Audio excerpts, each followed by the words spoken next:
coming back. The fact we got a lot of young guys that have a lot of experience now, based on where we were last year at the same time, and especially if you want to talk about the bullpen, obviously that's a big difference. But primarily, like I said, our wish list is a lot smaller. The meeting sets up a lot different just trying to go into next season. But we also believe we have a pretty good chance of repeating going back to the playoffs next year. And with that, if we make the right choices in this offseason, and I have a lot of faith in our guys upstairs that they will, that we have a pretty good chance of going back to the playoffs again. So how much salary will the Rays have to work with? Gosh, I don't even know. I mean, honestly, I don't even get involved. I have no idea. I know our payroll's in the 40 million area. I have no idea where it's going to go to this year. I don't worry about things like that. I've said that in the past, and I really mean that. Regardless of our payroll number, it's up to us to put a good fundamental team on the field. So when you have a team like us that could pitch and play defense every night, we have a pretty good chance to win on a daily basis. I felt a couple years ago when all this stuff started to break regarding no more enhancement drugs, as an example, leveling the playing field in that manner. I thought from that point on, the team that plays the better baseball has a much better chance of winning, and not just because you could go out and buy something that you don't have. With us, we have a lot of good, young, hungry players, and I think and I know we play the game properly. And if you were around us on a daily basis, we don't worry about how much money the front office spends regarding the talent that's coming in. It's about playing the Rays brand of baseball properly, and I think over the last couple of years we've really grown into that. So I swear to you that, and you could ask RV standing right here, I've never, or the guys that are sitting here, I don't talk about that. I don't worry about that.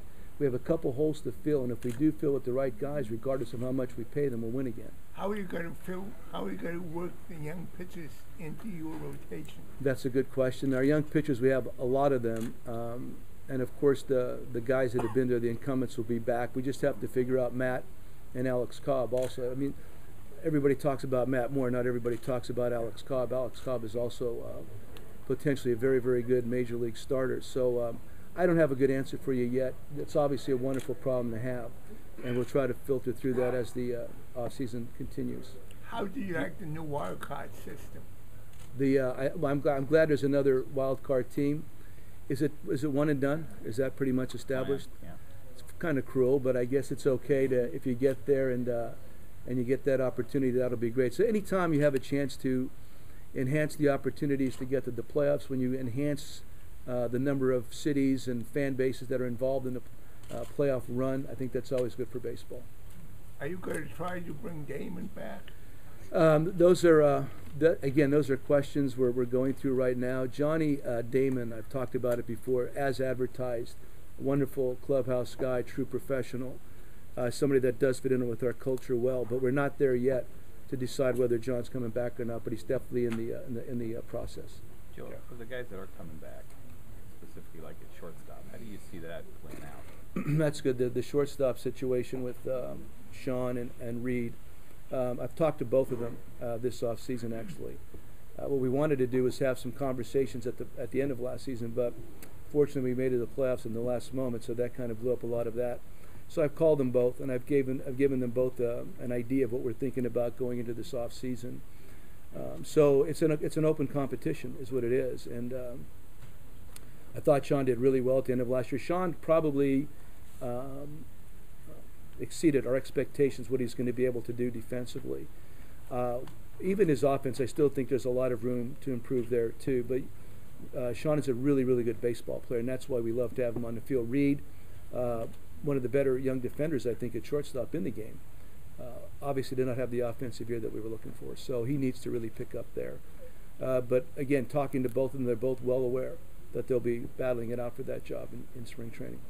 Joe, what are your thoughts on Bobby Valentine joining the division and sort of turned into a division of high-profile managers? Bobby Valentine, I'm really happy for him. Gotten to be friends with him over the last couple of years as he's been a broadcaster. We've been fortunate to be in the playoffs. Have had some really good conversations with Bobby. So I don't know him that well outside of that. I think it's very interesting. I think it makes our division even more interesting, as you suggested. I'm not going to say better because I'm not going to denigrate Tito. I thought Tito did a great job while he was there, and I have a lot of respect for him, a ton of respect for him. It's just a different scenario there now. It's a different form of competition, but Bobby definitely is going to add. He's going to add to the interest level in our division, and in baseball in general. I think he's a wonderful man. I love his enthusiasm for the day, not just baseball.